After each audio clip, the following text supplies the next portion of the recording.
Bagaimana disebutkan di situ? Ya ternyata Islam datang ke Nusantara ini itu bukan di abad ke-14. Awas, hati-hati, bukan di abad ke-14. Awas, ini ada penyesatan yang disampaikan oleh Snokhorny, seorang orientalis, ya, yang kemudian diminta oleh orang-orang Belanda untuk belajar langsung ke Mekah, lalu menerapkan nilai-nilai keislaman yang dia pelajari. Bukan nilainya sebetulnya, bukan nilainya, tapi gambaran-gambaran keislaman dia bawa ke Aceh untuk menyesatkan masyarakat Aceh. Di antara pendapatnya mengatakan bahwa Islam itu masuk ke Nusantara di abad ke-14. Nah, Profesor Ahmad Mansur Suryanegara dalam bukunya Api Sejarah kemudian menepis dugaan itu, termasuk Buya Hamka yang menginisiasi Masjid Al-Azhar ini. Ya, beliau punya teori dan lebih condong kepada teori ini, bahwa Islam masuk ke Nusantara bukan di abad ke-14 tapi di abad yang ke-7, di awal-awal bahkan masa keislaman. Abad ke-7. Ya. Awal masa keislaman. Masih di masa, Masya Allah, bahkan di masa Nabi SAW. Ya, masa Nabi SAW. Setelah itu masuk ke dalam masa sahabat, terutama zamannya Uthman bin Affan radhiyallahu ta'ala anhu. Di teman-teman sekalian, apa buktinya?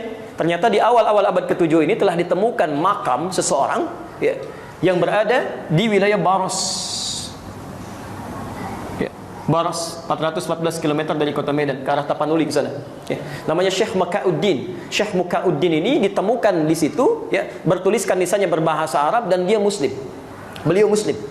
Jadi sejak awal abad ke-7, ya kan, Islam sudah masuk ke Nusantara.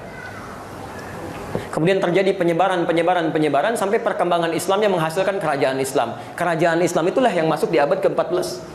Jadi bukan Islamnya baru masuk, sudah jadi kerajaan. Di Samudra Pasai itu, ya, Samudra Pasai, Masya Allah, itu sudah muncul, ya, di wilayah Sumatera. Ya, pernah dengar kalimat ini, Bapak Ibu sekalian? Kerajaan Majapahit adalah kerajaan pertama yang ada di Nusantara, yang hebat, yang megah dan sebagainya. Ya, maaf, setelah itu datang Islam, kemudian meruntuhkan kerajaan Majapahit, maju Islam. Itu penyesatan yang luar biasa. Majapahit baru berdiri tahun 1295. 1295. Teman-teman sekalian, penting diketahui, 19 tahun sebelum itu sudah tersebar kerajaan Samudra Pasai. 19 tahun sebelum itu, 19 tahun. Kurangi 19 berapa? Ayo cepat. 74, 76. 1276 sudah ada kerajaan Samudra Pasai dan sudah menyebar. Jadi nggak benar kalau dikatakan Majapahit duluan baru kemudian kerajaan Islam datang. Tidak, Islam sudah duluan. Abad ke-14 sudah punya kerajaan. Snokhorny mengatakan Islam masuk ke Nusantara abad ke-14. Bagaimana mungkin orang masuk ke Nusantara langsung bikin kerajaan? Orang Sumatera pada kemana? Ya, jadi ketika masuk tersebar abad ke-7, kemudian mengembangkan keislamannya sampai jadi kerajaan abad ke-14. Yang paling menarik, yang jadi pertanyaan teman-teman sekalian, pertama, abad ke-7 itu kan kisaran tahun 600 sekian kan? Baik, Nabi lahir 571 Masehi. 571. Masya Allah. Usia 63 tahun. Kurang lebih 4, 3, 1. Baik, 634 Hijrah. Masih abad ke-7? Masih abad ke-7. Setelah beliau wafat diteruskan, ya, oleh Abu Bakar, oleh Umar, oleh Uthman radhiyallahu taala anhum jami'an. Ada ekspedisi, masih di abad ke-7 juga. Jadi sesungguhnya Islam masuk ke Nusantara ini masih di awal-awal masa kehidupan Nabi sallallahu alaihi wasallam dan masa awal sahabat, abad ke-7. Teruskan dulu. Nah, Islam apa yang dibawa oleh para sahabat ini sampai datang ke Nusantara dan menyebarkan sampai sekarang ada? Saya teruskan dulu. Ternyata Masya Allah, bukan yang jauh-jauh. Mereka membawa petunjuk Nabi sallallahu alaihi wasallam. Mereka ajarkan Quran. Mereka ajarkan petunjuk penjelasan hadis. Sehingga ketika Islam mulai menyebar, saya agak sedikit cepat ya karena waktunya mau habis. Ketika Islam mulai menyebar bukan cuma di Sumatera, bahkan ya ada mulai di Jawa sampai bahkan ke ujung Papua, sampai ada di wilayah disebut dengan Maluku. Maluku itu dari kata muluk asalnya. Muluk dari bahasa Arab. Ya, Malik jamaknya muluk, raja-raja. Karena di sana banyak kerajaan-kerajaan Islam pada waktu itu. Ada Ternate, Tidore, Bacan, macam-macam. Jadi Muslim. Di Maluku itu Muslim semuanya dulu ya. Nggak ada yang lain. Di masih Muslim, teman-teman, masih Muslim. Anda pernah punya uang 1000? Yang dulu bukan yang sekarang. Tertulis siapa di situ? Ada orang Ambon? Siapa? Kapten Patimura. Nama aslinya siapa? Thomas Matulesi. Masya Allah, kapan jadi Thomas beliau? Ya, maaf kalau disebutkan Thomas yang terbayang apa? Bukan cuma itu, macam-macam, bisa mobil-mobilan, Thomas, kereta apian, kan? Bisa bulu tangkis, Thomas, macam-macam gitu ya. Tapi umumnya pasti nama non muslim. Nama aslinya bukan Thomas, Ahmad. Ahmad Lucy. Ahmad Lucy. Ya. Ahmad Lucy. Dan beliau seorang kiai di salah satu pesantren. Pejuang luar biasa. Dulu kalau memimpin sesuatu disebut kapiten semua itu. Sampai ke Amerika ada kapten Amerika gitu kan. Semua kapiten.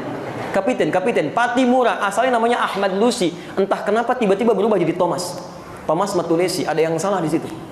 Di sebetulnya dari ujung timur sampai dengan dari mulai Masya Allah ya, Sabang sampai dengan Merauke itu aslinya Muslim dari mulai abad ke-7. Maksudnya banyak wilayah-wilayah Islam yang tersebar. Hindu juga ada, ya, Hindu ada, animisme ada, kemudian dinamisme ada, Buddha juga ada. Tapi dakwah Islam sudah menggeliat di awal-awal masa ini, sudah menyebar pelan-pelan. Jelas di sini. Bahkan yang paling menarik, dari mana taunya yang dibawa nilai-nilai keislaman? Saat mulai kemudian masuk ke wilayah Jawa, khususnya dari Jawa Tengah ke Jawa Timur, saat ada kesulitan-kesulitan mendakwahkan Islam di kalangan masyarakat yang animisme, dinamisme. Masih senang dengan Masya Allah ya, maaf, penghambaan kepada pohon, tumbuh-tumbuhan, batu-batu pada alam. Bahkan nanti ada yang generasi Hindu di situ sebagiannya. Ketika dakwah Islam masuk ke situ, salah satunya nanti datang ulama-ulama dari luar Nusantara. Saya percepat sampai masa ke tahun abad ke-13 ke sana ya. Teman-teman, datang 9 orang. Diutus kemudian ke Nusantara. 9 orang, 9 dalam bahasa Jawa disebut dengan songo. Yang dekat dengan Allah Subhanahu wa taala, rajin ibadah, baik ya para ulama ini. Ya, disebut dengan wali, al-auliya at-tis'ah, wali songo. Itu asalnya ulama-ulama hebat. Ada sejarahnya. Saya tidak sembarangan menyampaikan ini ya. Saya sampai ke Aceh tuh mengejar ahli nasab. Saya ke Aceh diskusi dengan ahli nasab, belajar dari beliau. Kemudian saya pergi langsung ke daerah Jawanya, saya telusuri. Ya dari mulai selatan ke Jogja sampai dengan ke Semarang, kita lihat nanti kita temukan ada salah satu makamnya juga di situ. Ya kami temukan sampai dengan ke masjidnya, dari Semarang terus ke Demak, dari Demak sampai dengan ke Kudus, ke Pati, ke Rembang, ke Lasem, sampai dengan ke Bonang. Pas sujudan Bonang saya naik ke atas, saya hitung berapa anak tangganya, sampai ketemu penjaga pas sujudannya namanya Pak Abdul Wahid. Kita diskusi di situ dan sebagainya. Yang paling menarik teman-teman sekalian, mereka ketika datang membawa manhaj luar biasa. Dibawa diutus dengan 2 bendera. Satu bendera hitam yang melambangkan pada kiswah Ka'bah, ya, nilai-nilai Quran, dan bendera hijau melambangkan pada tuntunan sunnah. Jadi begitu datang membawa tuntunan Al-Quran dan sunnah Rasulullah SAW. Ini yang mau disampaikan, ditebarkan dalam kebaikan. Ya, kemudian disampaikan dalam kehidupan masyarakat yang kemudian pada saat itu terus berkembang. Singkatnya 9 orang ini, ya, ada yang berasal dari Palestina, ya, Syekh Aliyuddin, Syekh Hasanuddin. Ada yang berasal dari Mesir, Syekh Ahmad Al-Jumadil Kubra, ya. Ahmad Jumadil Kubra, beliau dari Mesir. Nanti punya 2 anak. Taib. Boleh 5 menit lagi? Ya Ustaz sudah masuk tanya jawab, boleh 5 menit sebentar, saya sempurnakan dulu. Baik. Ada Syekh Ahmad Jumadil Kubra, beliau nanti bahkan punya 2 anak. Satu orang diajak ke Nusantara, namanya Maulana Ishaq. Ya, satu orang lagi tinggal di Mesir, namanya Syarif Abdullah. Dari Maulana Ishaq ini nanti turun keturunan. Ya. Yang paling menarik, keturunannya siapa? Ya, pendiri 2 ormas Islam besar di Indonesia. Kiai Haji Muhammad Hashim bin Asy'ari mendirikan NU tanggal 31 Januari 1926. Kiai Haji Ahmad Dahlan mendirikan Muhammadiyah tanggal 18 November 1912. Itu keturunan Maulana Ishaq. Kalau antum telusuri misalnya, lihat di kitab misalnya kitab Syekh Muhammad Hashim bin Asy'ari punya 19 kitab. Di kitab pertamanya beliau, ya, Al-Adabul Alim wal Muta'allim, menuliskan, disebutkan beliau ini Muhammad Hashim bin Asy'ari bin Abdul Wahid bin Abdul Halim. Nama asli Abdul Halim itu Pangeran Benawa atau Sultan Hadiwijaya, dikenal dengan Joko Tingkir, bin Abdullah bin Abdul Aziz bin Abdul Rahman. Siapa beliau ini? Walid Raden Ainul Yakin, dikenal dengan Maulana Ishaq. Di Maulana Ishaq. Maulana Ishaq ini termasuk nasabnya ketemu dengan Kiai Haji Ahmad Dahlan. Nama aslinya Muhammad Darwis. Ya, belajar dengan Hasyim Asy'ari di Semarang pada Kiai Haji Saleh Darat, berangkat kemudian ke Mekah, belajar pada Syekh Ahmad Khatib Al-Minangkabawi, pulang berganti nama menjadi Ahmad Dahlan. Kiai Haji Ahmad Dahlan bin Kiai Haji Abu Bakar, ya, bin Kiai Ilyas bin Kiai Sulaiman bin Demang Jurang Juru Kapindo, bin Demang Jurang Juru Sapisan, bin Kiai Gerbak, bin Maulana Ishaq. Siapa Maulana Ishaq? Anaknya Ahmad Jumadil Kubra, anak Ali Zainal Al-Kabir, anak Ali Zainal Abidin. Keturunannya dari siapa? Al-Husain. Husain adiknya Hasan, Hasan anaknya Ali bin Abi Thalib, suaminya Fatimah, putrinya Rasulullah SAW. Ya, jadi teman-teman sekalian, yang paling menarik di sini ketika menyebar keislaman, selevel Prabu Siliwangi nanti, Prabu Siliwangi itu punya kekuasaan besar. Kerajaan Hindu dari mulai Banten sampai dengan ke pertengahan Jawa itu, ya, Jawa Tengah. Itu Masya Allah. Jadi begitu beliau inspeksi ke daerahnya, kemudian masuk ke daerah Subang, ya, Subang. Karawang, ya, dari daerah Karawang pada saat itu. Kemudian menemukan seorang perempuan, ya, yang masya Allah sedang baca Quran, indahnya luar biasa. Muridnya Syekh Hasanuddin, karena baru pulang dari Ummul Qura, maka disebut Syekh Qura. Sampai sekarang di Karawang ada pesantren Al-Qura. Tapi begitu mendengar keindahan kalimatnya, datang melihat, nih perempuan luar biasa, auranya bagus.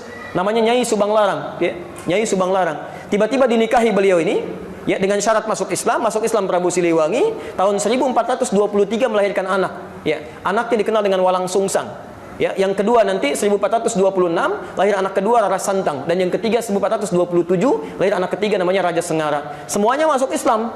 Nah, yang pertama Walang Sungsang dengan yang kedua Rara Santang kemudian pergi menunaikan haji di Mekah, kemudian setelah berhaji ganti nama.